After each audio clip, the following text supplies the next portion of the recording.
There are to date 12 solo Spider-Man films, but there could have been so many more. How many?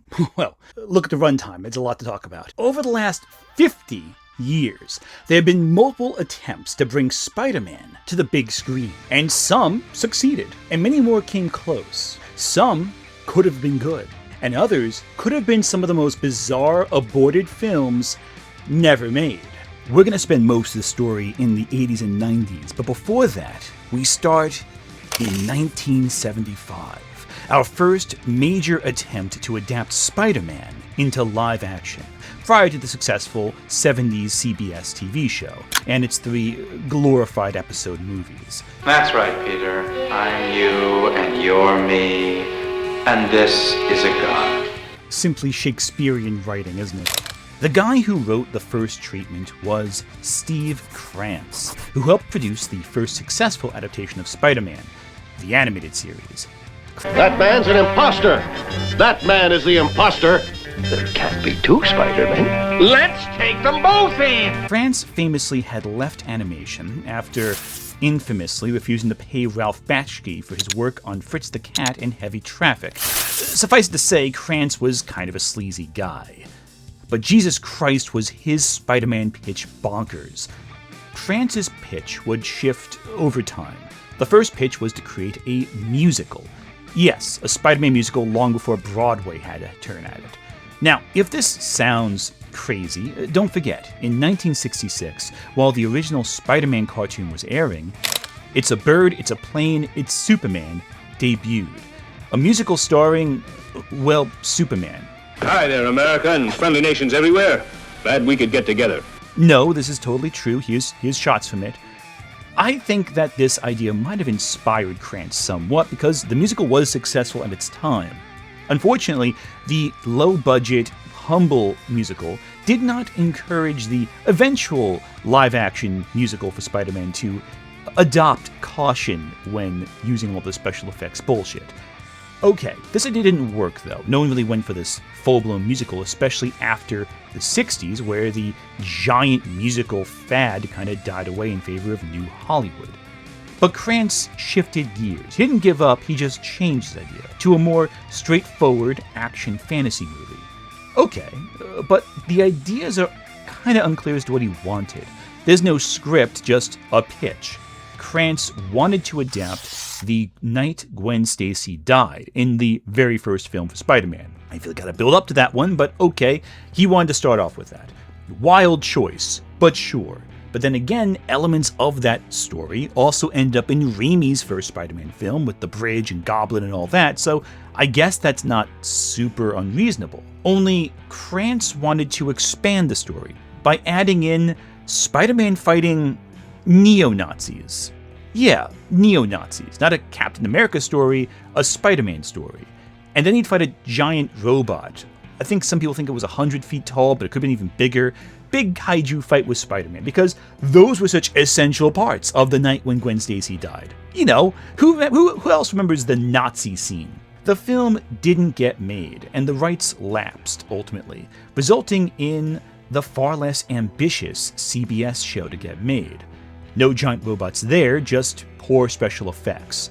This was clearly limited by the budget available to the CBS station, but it was the best people could get in live action at that time in America. Don't forget, Japanese Spider-Man was airing at the same time and blew our attempts out of the water, inspiring the tokusatsu genre, essentially, to become what it ended up becoming, especially with Super Sentai. I feel like if this film got pitched after Superman came out, it might have had a chance.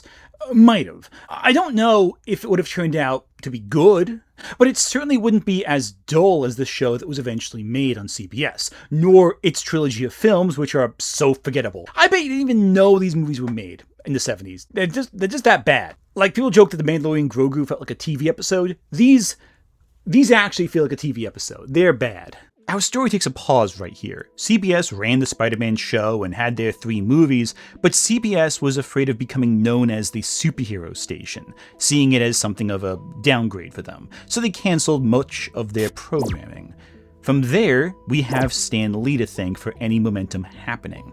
Stan Lee in 1981 shifted roles in Marvel. He went from a writer, publisher, and editor to managing the television and film properties for Marvel. This meant he was the guy who helped get a ton of cartoons off the ground during the 80s. Spider-Man and His Amazing Friends? That's Stan Lee. One of his big goals, though, was to put Spider-Man and the rest of the Marvel Universe on the big screen. Problem is, no one took superheroes seriously at that time. The casting director of this film should get a lot of the credit because this kind of material could easily slide right off into the totally ridiculous. And I was trying to think back 2, 3, 4 years ago to when I first heard they were going to make a Superman movie, and I thought it can't be done, you know. And the original ad, remember, you'll believe a man can fly. I believed a man could fly, but I didn't believe he could make any money at the box office. Even though Superman was a big hit, film studios saw it as kid stuff, childish. So a lot of these films are part of what I call the juvenilization of the American movie. These are a lot of films pitched at the young audience, and I'm afraid that I don't like that trend for the only reason that I wish there was a more wide range of material. I think the movies are tending to become the exclusive property of the young, and that bothers me. Well, it is a trend. I don't know if I dislike it or not. 80% of the movie audience is under the age of 25, and so I guess they might as well make movies for the average moviegoer who is probably 17 or 18 years old. The problem is, as a critic, I'm always writing reviews saying, this movie made me feel like a kid again. Well, I enjoyed that. The Raiders of the Lost Ark, Superman 2, it's great to feel like a kid again. Once in a while, I'd like to feel like an adult again. Now, Stan Lee made multiple treatments for much of the superheroes in Marvel. These treatments were basically reinterpretations of the comics that he worked on with Jack Kirby and Steve Ditko. However, he didn't have much headway until Cannon Films enters. Cannon Films co-founders Menahem Golan and Yoram Globus paid almost $400,000 to Marvel to get the rights to both Spider-Man and Captain America in 1984. The Captain America license would eventually result in the 1990s Captain America film, after Golan was booted from his own company due to tons of financial problems, due entirely to his own misappropriation of funds. The film is regarded as one of the worst superhero films of all time. That should give you an idea where we're going with this. $400,000 sounds like chump change today in a world where movies cost $200, $300 million per beat.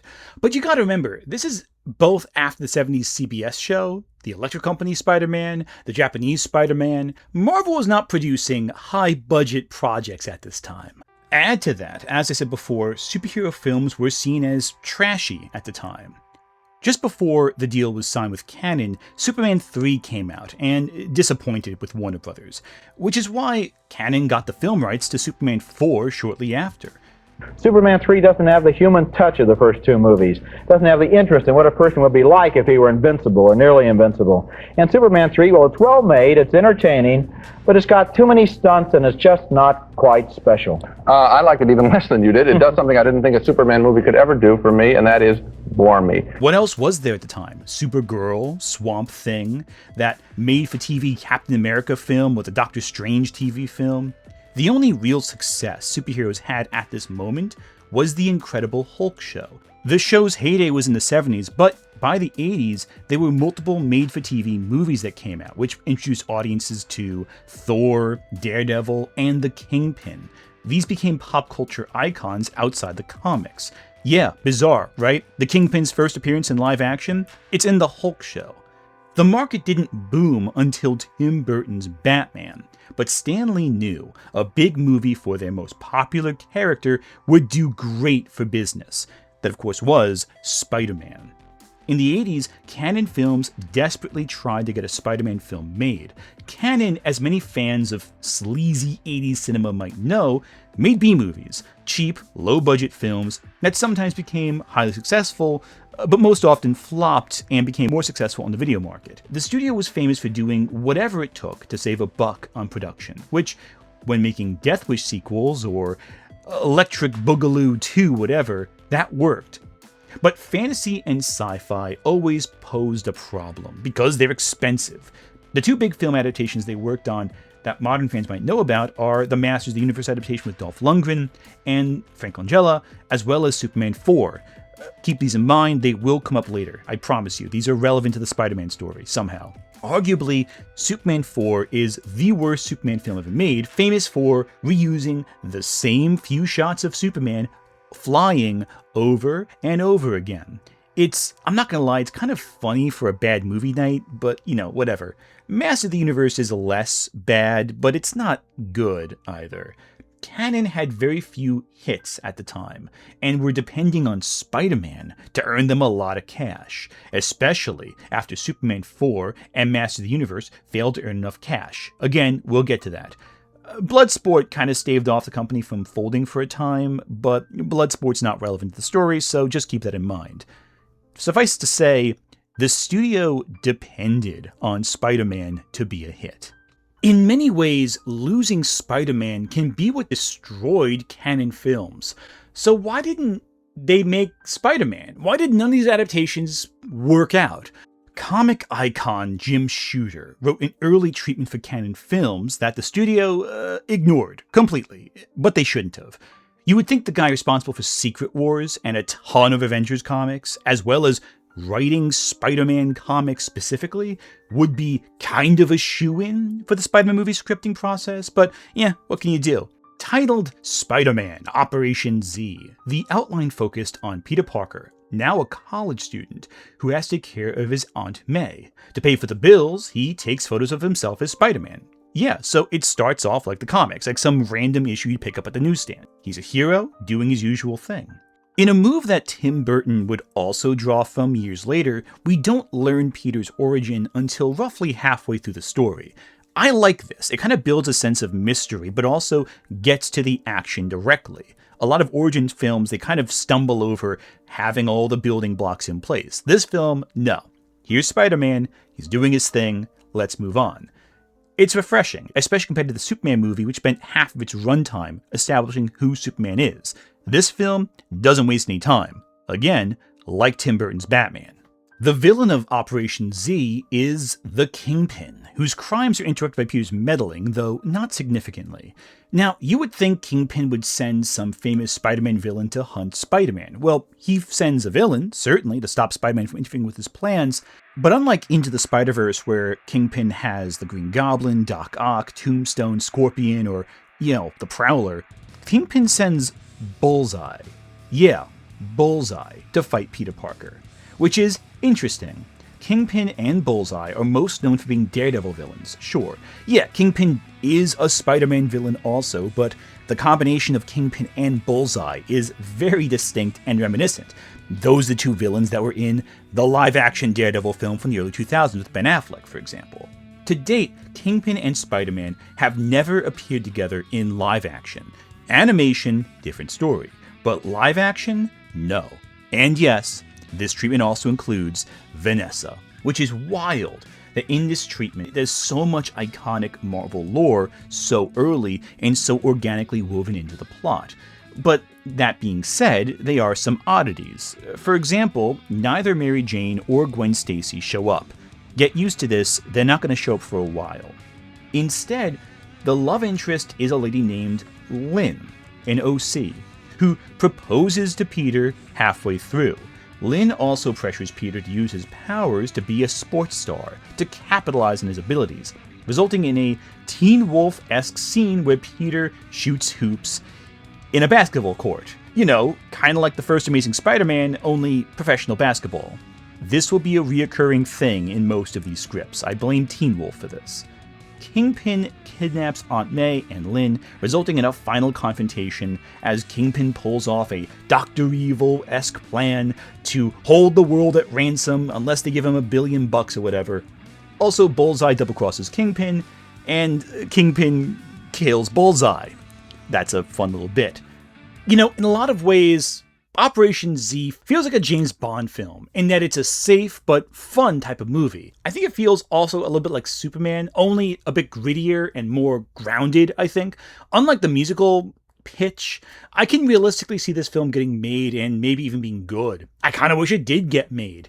Problem is that canon films completely ignored Jim Shooter. They didn't give a shit about this. They did their own thing. And Jesus, did they try something all right? The first in-house treatment Cannon Films produced was written by Leslie Stevens. Cannon decided on bringing in one of the greatest horror directors of all time to direct a Spider-Man movie, Tobe Hooper. You know, the guy who did Texas Chainsaw Massacre. Horror directors tend to do well with Spider-Man. I mean, look at Sam Raimi, he did Evil Dead. It should be noted that Cannon would do this with their superhero films. They tried getting Wes Craven to direct Superman 4, but because he and Christopher Reeves didn't really see eye to eye or get along, that fell apart. Now, Spider-Man was scheduled to come out in 1985, a year after the deal was signed, but it was cancelled because Stan Lee saw what they were doing and went, "What the actual fuck is this?" In Tobe Hooper's Spider-Man, Spider-Man is a young scientist forcibly mutated by a mad scientist into a gigantic spider hybrid monster. No, really, this was the pitch for Spider-Man. This scientist, by the way, isn't Doc Ock or the Jackal or even Dr. Curtis Connors like you might expect, but instead the film original character, Dr. Zork, everyone's favorite villain. I mean, why make up a villain when there's so many mad scientists in Spider-Man? Seriously. Hell, even fucking Sauron would make more sense with his curing cancer dinosaur guns. The scientist, Dr. Zork, would try to use Peter as his ultimate weapon as he gradually transforms irreversibly into a gigantic man-spider, like it's a werewolf story or something, like Ginger Snaps. Let's ignore the fact that Brand New Day and the 90s cartoon each adapted elements of the other/the Man-Spider storyline, so we know there is a storyline in the comics where Peter becomes a giant spider monster. What does any of that, however, have to do with this version of Spider-Man, let alone your first Spider-Man story? Stevens, the screenwriter, had a track record of ignoring the comics. He had tried to write a script for Dazzler, the X-Men character Dazzler, and he ignored everything about Dazzler in the attempt to make the Dazzler film. He switched out Dazzler's light-based powers, for example, for truth-telling powers, as in you're compulsively forced to tell the truth. Now, here's the question. Did he do this because Wonder Woman with her lasso of truth was popular, or because it was cheaper to do truth-telling powers instead of pyrotechnic light effects? You be the judge. I think it's both. But speaking of changing powers, it's in Stevens' script that organic webbing is first introduced, something that became reoccurring in various drafts. As a horror monster film, this sounds like an interesting B-movie, especially with Hooper involved. Just look at the underrated Light Force, another Cannon Films collab with Hooper. But as a Spider-Man film, this is a massive pile of steaming dog shit. Now, if you want to see how this movie would have turned out, I have good news for you, because there are other films like this, most notably The Fly 2, the sequel to David Cronenberg's masterful remake of The Fly, which has a surprisingly similar plot to this, more so than most other films that are compared to it, like The Island of Dr. Moreau or The First Fly. The other version of this that exists is a fan film released in 2024 called The Spider by Andy Chen that tries to take this concept and do something with it. Tobe Hooper ended up making the Texas Chainsaw Massacre 2 instead of Spider-Man, which I honestly think was the better decision because I like that one more. Tobe would later comment that the film originally pitched would have been too absurdly expensive to make, especially with Cannon money, because Cannon cut corners wherever possible. However, Hooper ended his 3-picture deal with Cannon before he could direct this film, and never renewed, especially given the fact that Cannon imploded, but we'll get to that later. It also doesn't help that the founders of Cannon kind of convinced Tobe to drop Spider-Man, arguably because they weren't satisfied with the financial returns on Tobe's other 3 films with Cannon, especially Texas Chainsaw Massacre 2, which, instead of being a dark, disturbing horror follow-up to the original film, is more comedic and silly. They didn't like that. The only problem with all that, it's something very small, not a big deal. Cannon forgot to tell Stan Lee that Hooper was off the project. That might have been slightly important, I imagine, but what are you gonna do? At this point, Stan Lee didn't really trust Cannon to understand the Spider-Man character, so he decided to make his own treatment, and just give it to Cannon, to tell them, here's the character, do this, to make it closer to the comics. To this end, he worked with screenwriting duo Ted Newsom and John Brancato. The 3 of them created a script for Spider-Man. While the screenwriters wanted to start with Green Goblin as the big bad, Stan Lee pushed for Doc Ock instead, and lo and behold, Doc Ock became the central villain. Their script became the cornerstone of everything Cannon tried to follow from there, for better or worse. The script adhered closer to the comics and was approved by Cannon pretty quickly. However, one ironic wrinkle: the screenwriters tailored the script to Tobe Hooper's horror sensibilities, especially the scene where Doc Ock becomes Doc Ock. Ironically, 20 years later, another horror director would do the same thing when Doc Ock becomes Doc Ock. Again, it's like poetry, so if they rhyme. In this script, Doc Ock is a professor at Empire State University, and Peter is there with Liz Allen, Flash Thompson, and Harry Osborn.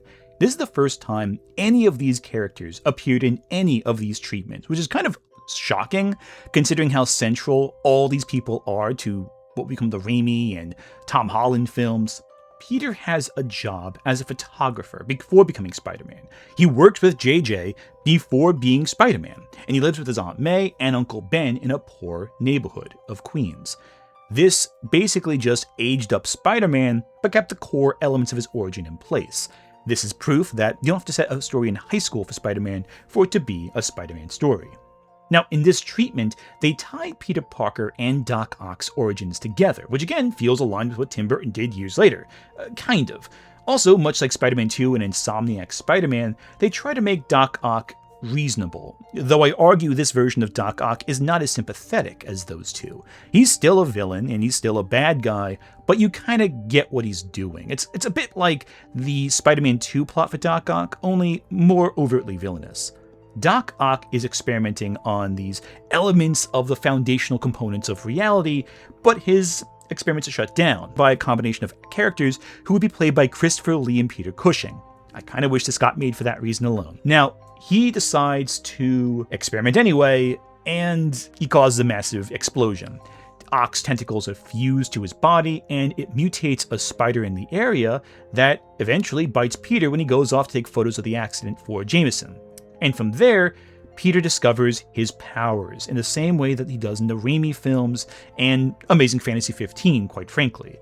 Much like in both, Peter fights a wrestler for cash, only instead of Macho Man Randy Savage or Crusher Hogan like in the comics, he fights Hulk Hogan. Hulkamania was popular at this time, and he does embarrass Flash Thompson like in every adaptation to follow, in a game of basketball, which actually is almost scene for scene what happens in The Amazing Spider-Man, right down to the backboard smashing. And then Peter Parker goes on with David Letterman. The film spends a lot of time focused on Peter before learning about great power and responsibility and all that, while ignoring Doc Ock robbing people to build his equipment back up to continue his experiments, as well as the distortions in reality that result because of his experiments. Hell, Harry Osborn's more plugged into that when he investigates all this stuff with Peter Cushing, Christopher Lee professor. I'm not sure which was which, honestly. They kind of overlap in the story. But a lot of that ends up the way you kind of ultimately expect, except Peter has premonitions of his uncle dying. His spider sense gives him premonitions of the future more organically than just a tingle on his head.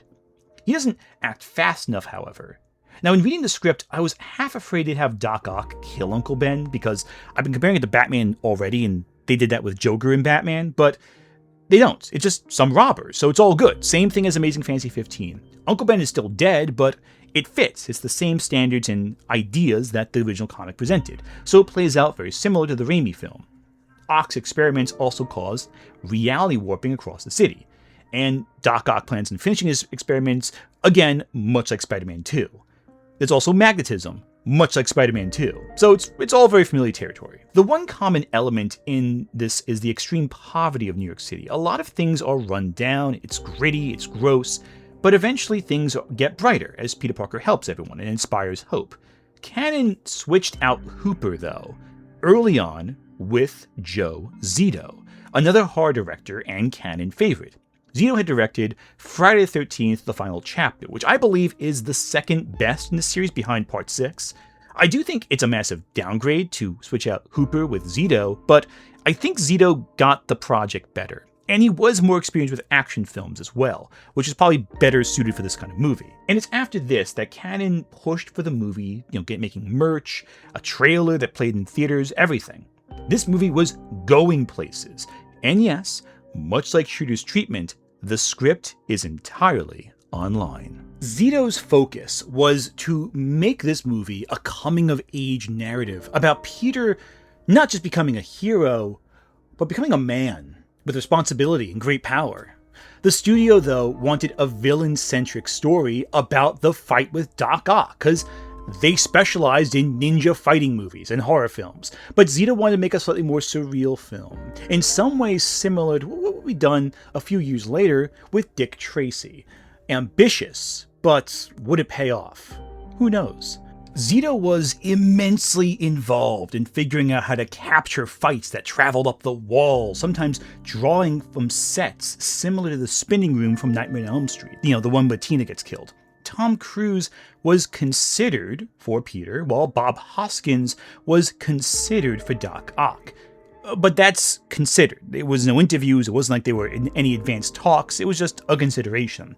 There were a lot of people considered for the roles, like Christopher Lee and Peter Cushing. Hell, Stan Lee wanted to be J. Jonah Jameson, which, again, makes sense. He based the character on himself. Little known fact. The script is online, and while I feel a lot of the elements of the script did feed into the Raimi films and The Amazing Spider-Man, whether intentionally or otherwise, this film seems like such a delight, especially in the second half where Doc's experiments result in some wild sequences of destruction throughout the city. That said, much of the film feels like the Donner Superman film, in that a lot of the superheroics are the hero saving people instead of fighting a villain. And that's not a problem, it's just different. It takes a while for Peter and Octavius to directly confront one another, but that doesn't change the fact that the heart is present. The problem ultimately is that this film, no matter how ambitious it was, would never get to be made because the producers hated what Spider-Man was. This fallible figure who failed and rose and had issues. He got ingrown toenails and got sick, but they wanted Superman. If you want a picture of what Spider-Man would have probably looked like after all the rewrites that Golan was pushing through, well, keep in mind, these guys made Superman 4 and the 90s Captain America, and those films had decent ideas at their core, but not on the screen. Oh, and Uncle Ben's death. Remember how I said I was afraid Doc Ock would kill Uncle Ben? That's because in a rewrite, Ock's assistant, who was forcibly added to the script by Cannon, does kill Uncle Ben. And Cannon made the script sillier, like Batman and Robin levels of silly. A spec script was written by Scott Leva, the stuntman who often appeared as Spider-Man and who in both Marvel and Canon production stills. However, this was never seriously considered in production, and I'm not including it, nor was Scott Leva ever officially cast as Spider-Man, despite rumors to the contrary. Now, the other problem is, of course, money. Canon kept splitting the remaining finances between Spider-Man, Superman 4, and the Masters of the Universe, and the producers demanded the budget get slashed in half, and then in half again, and then again, so they could go ahead and make two of the worst films of all time in the 80s. On top of that, Canon kept acquiring more assets and counted on compensating their expenses on their future successes. Basically, spend money now, we'll earn it later. Only problem is, they didn't earn it later. They didn't have the money for Spider-Man at the end of the day because they kept spending the money on other bullshit. Anyway, the film fell apart because Canon overexerted itself. But they still tried to get Spider-Man made on a micro budget. Because Canon kept getting distracted with every new shiny project that rushed into production, Spider-Man, which they had been working on at this point for multiple years, was given an increasingly small amount of resources. Like, cheaper than Friday the 13th Part 4. Cheap. It doesn't matter how good that original script was. All the productions at Canon were doomed due to the utter incompetence of its producers. These people were morons. They got some good films made, but they were reckless and short-sighted and greedy. And kinda dumb. Zito left Spider-Man when he realized he had less money to make the film than he did to end Jason's career in Friday the 13th Part 4. And so Canon rushed director Albert Pyun to not only direct Spider-Man, but also a sequel to Masters of the Universe. And they would be shot back to back. Yeah, just two high-profile adaptations, one after the other. What could possibly go wrong? Oh, that's right, and the budget was going to be less. Like $1 million in total. Minuscule for a big blockbuster, let alone 2 big blockbusters. Can't see how that would go wrong at all. Pyun's initial solution to the budget problem was to change villains from Doc Ock to the Lizard. You might be asking yourself how a gigantic reptilian monster is cheaper than a guy with robot arms, but Pyun argued that he could just hide the Lizard in the sewer shadows to avoid actually showing the Lizard, a common horror trope to keep the monster in the shadows until the final second. So they only have to build a giant puppet contraption, I guess. However, the version of the script that's online, which is heavily revised, doesn't have the Lizard in it. In this script, Peter is now a high school student. The same kids are here, Liz Allen, Harry Osborn, Flash, but added to the mix is a Gwendolyn, presumably Gwen Stacy. She has no role in the story, so don't worry about her. Uncle Ben talks dirty. Hulk Hogan's replaced by Crusher Hogan like in the comics. Peter is seen fighting local hoodlums before getting any powers. Said hoodlums ultimately do end up shooting Uncle Ben. Peter is bitten by a spider during a demonstration after Peter's invited to some show because of a science competition win. A lot of time is focused on Flash bullying Peter, and a lot of time is focused on establishing Crusher Hogan and the local criminal gangs, because it's cheaper to produce those. These are the bad guys in the movie. The fight with Hogan ends with one punch, because it's cheaper to end a fight in one hit than to sequence an entire fight scene. But there's also a lot of scenes where Flash Thompson just stares at Peter's muscles as they start growing in his body after the spider bite. This version of Peter is also uncomfortably spiteful and cruel, which struck me as genuinely unlike Spider-Man. He also at one point shoves Harry Osborn and then later shoves Aunt May around. Like, what the fuck are we doing here? It was bad enough in Spider-Man 3 when he shoves Mary Jane, and that was like a come-to-Jesus kind of moment. Here he just shoves his Aunt May around. Like, what? Your old aunt you're gonna push around? Like, what the fuck are you doing, guys? Also, at one point when he gets angry, Peter transforms into a spider monster. Canon loved turning Peter into a spider monster. Yeah, in case you can't tell, I don't like this script all that much. Yeah, this version of Spider-Man is the first one I actually hate. I'd be fine with the musical. Neo-Nazis, sure, why not? This was clearly made to make the cheapest version of the story as possible, with creatives who don't understand who Spider-Man is. It's just an ugly, repulsive story, full of cruel, unlikable characters, and I hate everything about it. I'm glad this got fucked over. I'm glad the bottom fell out from this project, especially because it took away from projects that were actually talented by creatives who wanted to make something good. Even the Tobe Hooper one. Revisions added new monsters that were completely original to the story. None of them were the Lizard. One of them, by the way, creative idea they had. They were going to make a villain called the Scorpion Man. Canon thought this was an original idea to make Spider-Man fight a scorpion-themed supervillain. How creative. Eventually, Canon Films fell apart. Menahem Golan tried to quickly adapt both Captain America and Spider-Man for his new company, 21st Century Pictures. He finished Cap. Spider-Man, well, he tried a rewrite of the Zito film, hiring Frank LaLoggia to revise the script. Another horror guy. LaLoggia also did the super underrated movie The Lady in White, which I personally think is really good, so on paper, good turn of events, right?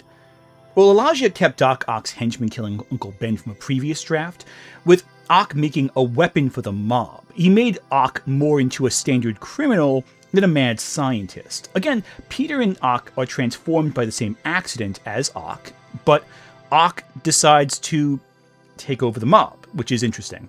Doc Ock tries recruiting Spider-Man while the FBI investigates Peter. But Peter never gets revenge on Ock's henchmen, because Ock kills him first. It then becomes a story of a basic fight between good and evil, with Ock dying in the end by falling out of a floating building, because that happens so commonly. But again, attempts to get the film made were hampered by Golan, again. At the same time, Stan Lee was working on his own treatment, The Untold Story, that centered on, again, Doc Ock. It's basically just the first few issues of his Spider-Man run, with an extras plot line where Doc Ock is living at Aunt May's house and becomes, infatuated with her. Also, Spider-Man has a new love interest, who's not Mary Jane, Liz Allen, or Gwen Stacy, but rather Dr. Octopus's daughter. The film never got made, either one of these scripts, because Golan decided to sell the rights off to make a little profit. And as a result, we got James Cameron's Unmade Spider-Man movie. And by the same virtue of this deal, we also lost it. This is it. This is the holy grail of unmade Spider-Man movies. In Cameron's script, we meet Peter Parker as Spider-Man. Not just becoming Spider-Man, it's in medias res, before flashing back to the origin story. This is interesting, a little bit more non-linear, but it gets to the real meat of who Spider-Man is and why we should care about him. This script is also the first one to have Mary Jane Watson as Peter's love interest. Yeah, shocking how long it took for that component to get into the film, isn't it? In many ways, the early part of the script is like what Raimi would end up doing, complete with organic web shooters and all that, discovering your powers, Uncle Ben, yada yada yada. But the script changes when we introduce a rich criminal who sends another henchman to investigate Spider-Man. The rich criminal is Electro and the henchman is Sandman. The two main villains are unlike anything we've seen previously, where it was mainly the biggest villains around. Cameron chose instead to choose more visually spectacular villains, as opposed to ones more famous for being Spider-Man's ultimate nemesis. This is relevant because it ties in with both the key feature and key flaw of Cameron's script: visuals over substance. Interestingly enough, Sandman meets Peter Parker, and Peter becomes a vigilante before the death of Uncle Ben. Peter stops some criminals, Sandman threatens Spider-Man to get him to join their side, and it's all before the death of Uncle Ben. The police dislike Peter immediately because Spider-Man interferes with law enforcement, so the cops are against him, and Sandman's there. A lot of elements very quickly established before they typically are in Spider-Man stories. There's something in common here with the X-Men, where the various superpowered people, like Electro and Sandman, see themselves as the next stage of evolution. Electro is almost this Magneto-like figure, or maybe more like Sebastian Shaw from X-Men First Class. That's a better comparison. And that's wild, all things considered. It elevates Electro from basically a grunt to this megalomaniac villain, and that's pretty cool. And by the way, neither Electro or Sandman are Max Dillon or Flint Marko, which is interesting, I think. They're just original characters who happen to have the powers of Sandman and Electro. This kind of tracks given what we saw with the 90s animated show with Electro, where he turns out to be Red Skull's son. That was kind of random. Anyway, Spider-Man is ultimately framed for murder before the final battle that takes place on the World Trade Center. And it's a huge special effects extravaganza, more in line with what we saw in Terminator 2 than anything that comes after. It's intense. The movie is clearly written with that same mentality of making an action film. Action over substance, set pieces over character. And this is a far cry from the more budget-limited takes that Cannon had. But it also feels, at times, superficial. Like MJ, she's mostly an object of desire for Peter, and she doesn't really do all that much besides being captured. Several of their scenes are very sexual and use the webbing as a substitute for other bodily fluids of a white color. The rumored actor for the role of Spider-Man is, of course, Leonardo DiCaprio, right off of What's Eating Gilbert Grape. But DiCaprio was never actually close to being cast because the film fell apart long before they could even do significant pre-production. There's some sketches, there's a script, but it didn't last much further than that. Also, Arnold Schwarzenegger was going to be in some role. Maybe he was going to be Sandman, I don't know. Anyway, the reason that this movie fell apart, it's always Golan. It's Cannon Films. Cannon Films fucked over Spider-Man for 2 decades, genuinely. Golan sold the rights to the studio that Cameron was a part of with the promise that Golan would be listed as a producer. James Cameron got final say on all of his scripts, however, and Golan signed off on this unknowingly, and Cameron was like, yeah, fuck Golan. He's not being listed on the credits. and Golan flipped out, and this resulted in a massive legal mess. Everyone fought over the rights, but it ultimately turned out that none of them even had the rights anymore. Despite buying the rights from Golan, the rights expired as Cameron was working on the film. So everything got reverted back to Marvel. It became a huge settlement out of court, but this was a huge deal. Cameron lost the rights, but don't feel too bad for James Cameron because he went on to make a small little film called Titanic instead. Yeah, I think things are okay with Cameron. I'm the king of the world! Cameron's script would have been aura farming to the wall. But I'm not gonna lie, I am glad Sam Raimi made his film instead. The first two Raimi films, I think, are better than all the ideas Cameron had in the script. Now, granted, Cameron's an action guy. In terms of action, Cameron wins. The special effects extravaganza would have been spectacular. But would it have been Spider-Man? There is one more adaptation that almost got made before Raimi took over that I want to talk about. The Michael Jackson Spider-Man movie. No, really, the Michael Jackson Spider-Man movie. Michael Jackson desperately wanted to be a superhero, both in real life and in fiction. He wanted to be the Riddler in Batman Forever, for example. He actually reached out multiple times to get the role. Marvel at this time had been close to bankruptcy for quite some time, so Michael Jackson decided to just buy all of Marvel. The reason why was because if he bought Marvel, he could get a Spider-Man movie made, with himself starring as Spider-Man. Allegedly. First time I met him, he wanted to talk to me, so he called me and I said, sure, I'll come. He wanted to be Spider-Man, to buy the rights to Spider-Man. I think he wanted to play the part of Peter Parker. He never said that, but I gathered that. When I told him I didn't think the company would sell it, he then wanted to buy Marvel. He said, well, then I'll buy Marvel. I don't know what happened. I mean, obviously he didn't buy Marvel, but he wanted to very much. Now, Michael Jackson is clearly aware of the potential of the Marvel properties. He was a huge fan growing up, was a huge fan into adulthood, and probably saw that there was potential to create something magical. Probably something like the MCU, ultimately.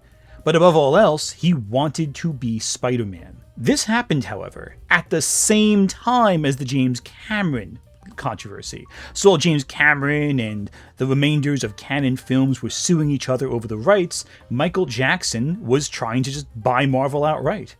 Jackson met with Stan Lee and his personal company to serve as partners to buy Marvel. However, at this time, it was a little difficult, and the deal didn't go anywhere. This never made it very far.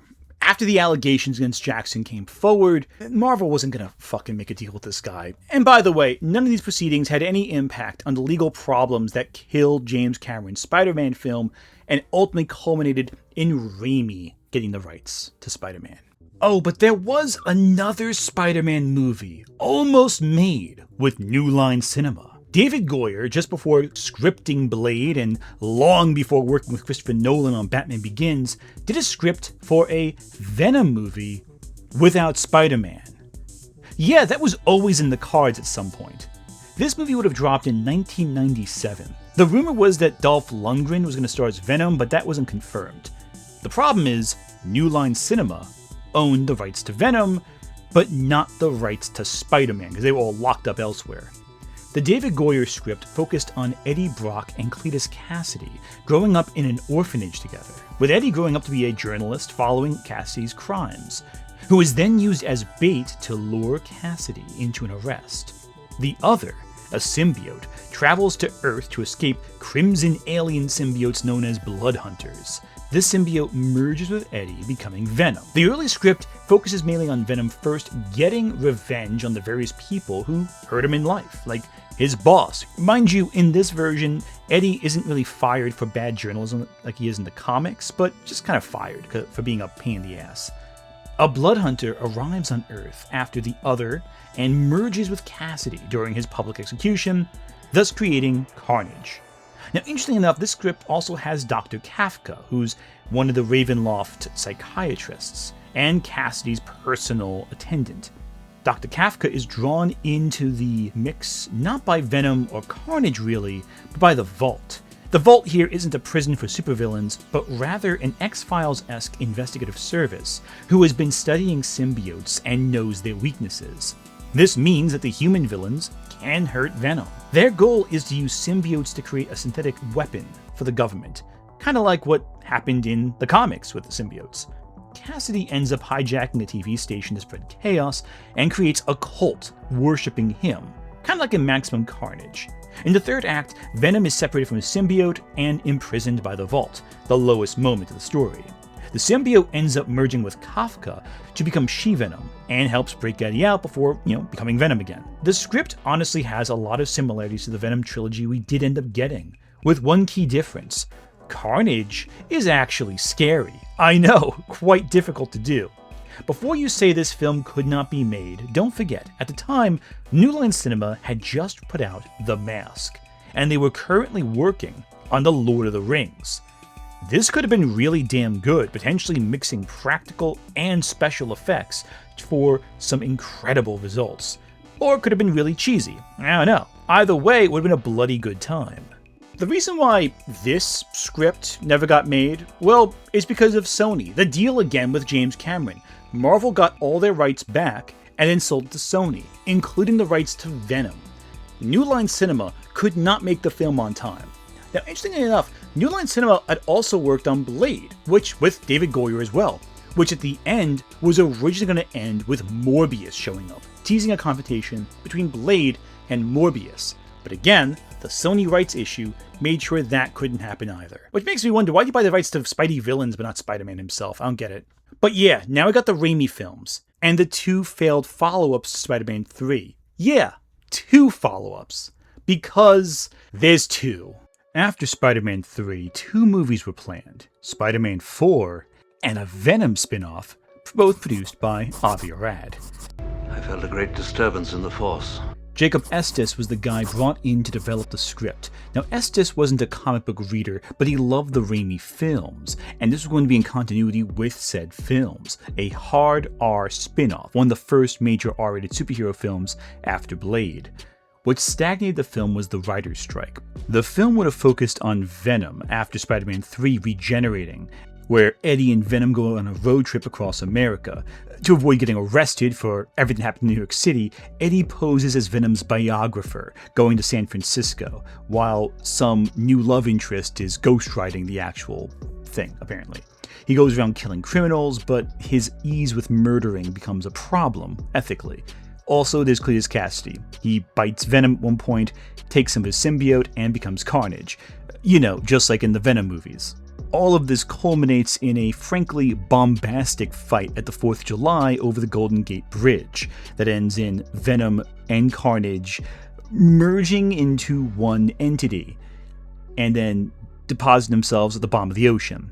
It's a very somber but ridiculous ending. The film's focus would have been on Eddie's redemption as a character, but also allowing as many crazy, zany things to happen in line with Sam Raimi's more bombastic sensibilities. I'm not gonna lie, this one might have been a decent film if it got made, but the problem?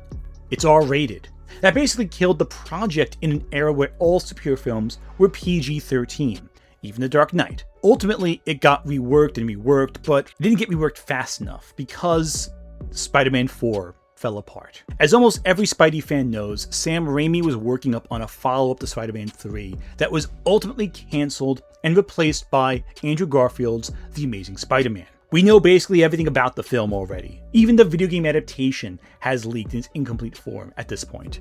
Anne Hathaway as Black Cat, John Malkovich as Vulture, a ton of cameos in the opening scene, including Bruce Campbell as Mysterio. Peter would have broken up with MJ to be with Black Cat, but Black Cat's dad was the Vulture, oddly enough, and halfway through, Peter would kill the Vulture by accident, leading to a battle between Black Cat and Spider-Man in the conclusion. And at the end, Peter, completely alone and abandoned, gives up being Spider-Man. The project was well underway, but ended because Sam Raimi left. The studio's demands kept pushing for something more spectacular. They didn't think the Vulture was a good enough villain for the film, and maybe they would have had someone else be in there instead. Which is ironic, considering that the Vulture would end up becoming one of the best villains in Spider-Man film history just a few years later. The studio wanted Electro, or Carnage, or, the Lizard. The Lizard was right there, being set up the whole time. Maybe make him the villain. I don't know what to tell you.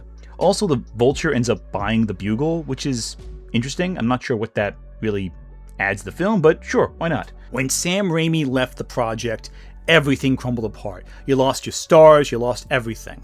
And I kind of like the note the original trilogy ended on, with all the core plot details being resolved and tied up. Given how bleak this film was going to be, and how repetitive the script was in relation to what came before in previous films, I suspect it would have felt more like the Logan of the series, an epilogue to a larger story that leaves people crying but not asking for more.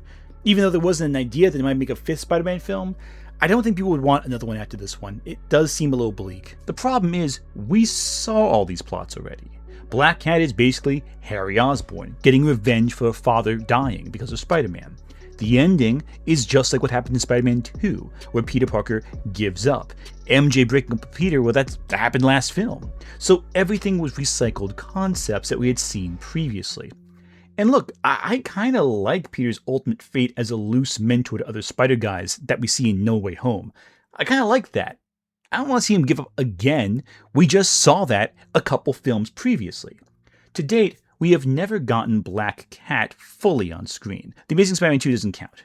But at least Anne Hathaway would get to play Catwoman a couple years later in The Dark Knight Rises. I'm going to group this set of films together because there's not much to really discuss here. There's just a lot of ideas. Amazing Spider-Man 2 had multiple follow-ups planned that, as far as I know, never got to the scripting phase, or at least never got far enough. There were ideas, pitches, outlines, but never a completed version moving forward. Sony wanted to expand their Spider-Man stories into one huge shared universe, and this took two phases. The first was the Amazing Spider-Man phase, and the second was what we eventually got with Venom and Morbius and all of that. But starting with Amazing Spider-Man, the Sinister Six spinoff would have been a villain team-up movie where Norman Osborn, brought back from a frozen head detached from his body, assembled a team of Oscorp-created villains, going to invade the Savage Land. Yeah, so it's Spider-Man in Jurassic Park. Apparently at one point, Spider-Man was going to ride a T-Rex, which is wild. But who was going to be on this team? Well, no one could actually decide the roster. Green Goblin was going to lead, but no one could decide if it was Norman or Harry. And you'd have anyone from Doc Ock, Kraven, Mysterio, Rhino, the Vulture, Sandman, Scorpion, who'd be gender swapped apparently, Electro, Black Cat, maybe Venom. The roster kept changing because no one had a solid idea on what to do. Because Avi Arad kept pushing his ideas out there on these separate films, he kept flipping on what point Venom would show up, and that completely just, you can't build a franchise like that. You can't build a franchise where you're not sure the order in which the films exist, knowing they gotta lead to something else. The project was helmed by Drew Goddard, fresh off Cabin in the Woods. Now, Spider-Man was a core character, but it kind of feels like an unofficial Amazing Spider-Man 3, but not really. It's all confusing. Doc Ock would have ultimately been the villain, usurping the plot and using time travel shenanigans and dinosaurs to fight the rest of the characters. Bonkers concept. And apparently, Goddard had one actor in mind for one of the roles. Sandman, he insisted, had to be Tom Hardy. Ironic, isn't it?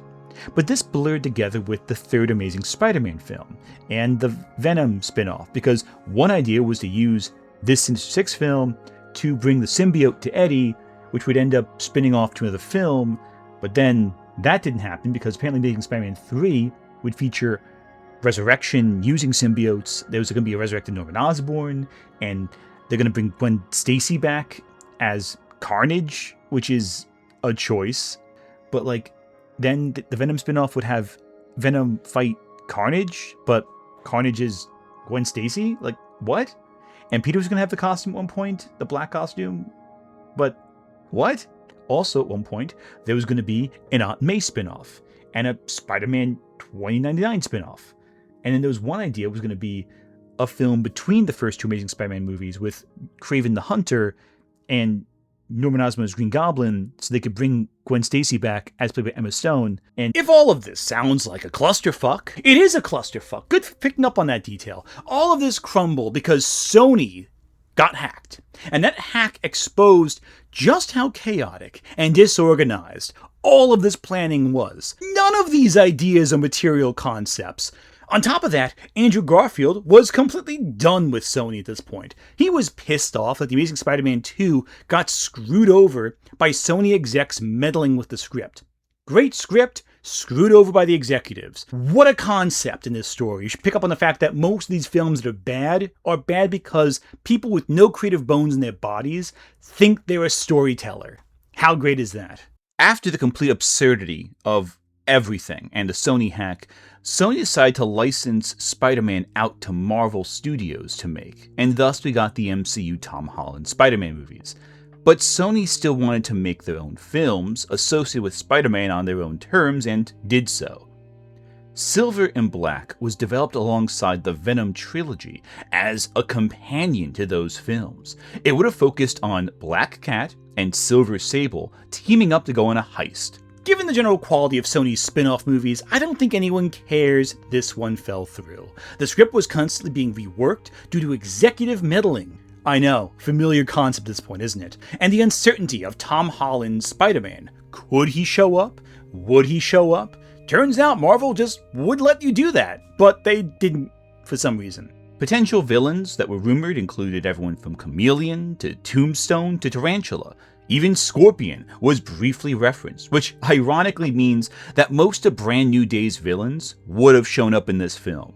It's my honest opinion that this film might have been good at some point, but then Sony meddled. Geneva Robertson-Dworet was set to direct, but refused to move forward because she didn't think the script was perfect yet, due again to Sony pushing their ideas onto her. Avi Arad wanted to split up Silver and Black into two separate movies, both focused on Black Cat and the other focused on Silver Sable.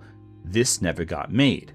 Several Sony Universe movies were proposed, including a Bad Bunny movie about some obscure Spider-Man character named El Muerte. Kraven was going to have a sequel planned.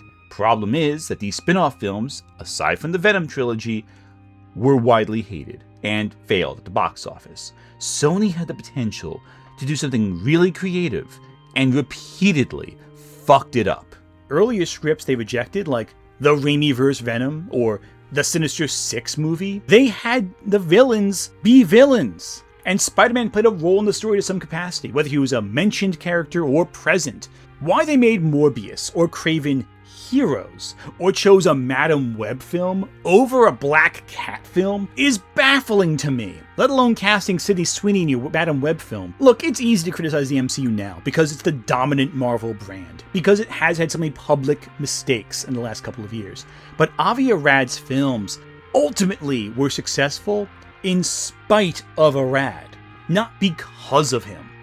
I cannot abide the glazing of so many older films just because they're older. Because of the cinematography or the effects in isolated shots, divorced from the entire issues of filmmaking around it. These films could have been incredible if not for Arad fucking shit up constantly. Hell, it's Arad's fault that Venom has no ties to the MCU. He chose that, arbitrarily. Sheer stubbornness to have full ownership over their idea. It's the same thing as Golan with canon films. At least Venom is fun, entirely thanks to Tom Hardy's efforts. The other films are indicative of what happens when you allow producers to make your story. When he's not Kevin Feige, I guess. Which leads us to the final, most recent Unmade movie. Peter! Yeah? Oh, sorry. Did you mean that? There are, of course, the several concept art pieces that indicate that they were ideas that were considered and dropped for the final product, including America Chavez playing a role in the finale, and a multiversal brawl between Doctor Strange and Spider-Man across different scenes. There was a Mysterio fight at some point, Vulture was going to be there, but the version I am most interested in discussing is the first draft, the first pitch, really. Before the multiverse was even a factor. This draft was exclusively focused on the fallout of Mysterio doxing Peter, essentially. It would have been an adaptation of Kraven's Last Hunt, a dark psychological film that focused on Kraven hunting Peter Parker and his loved ones. What killed this plan, though, was again Avi Arad. because Avi Arad wanted to make a Craven movie, and so that got pushed out the door. Then again, we have no idea if this movie would have been good either. It's just a pitch, not a script, just a general idea. But these changes were ultimately done to hone in on the core elements of the narrative, which I think is the smarter choice.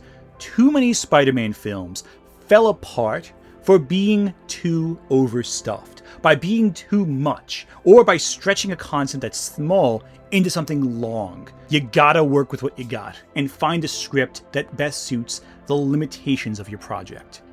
What do we learn from all this? Were any of these films better than what got made? In most cases, I'm glad with what we got. I think the films that they made with Spider-Man were some of the best possible films they could have made, given not simply just the creatives involved, but the producers impeding them. The fact that Raimi's trilogy is as good as it is not due to Sony.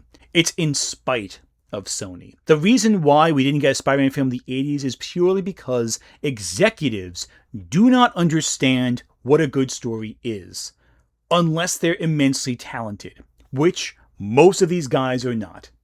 Canon films should be a warning to anyone else who wants to get in the way of creativity, who wants to adapt a story with nothing in common with its core tenets, to the point where it's unrecognizable, a gnarled monster regurgitated and reformed from ideas that other people rejected.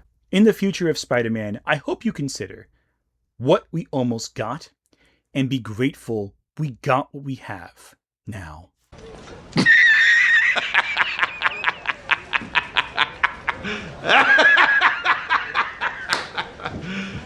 You serious?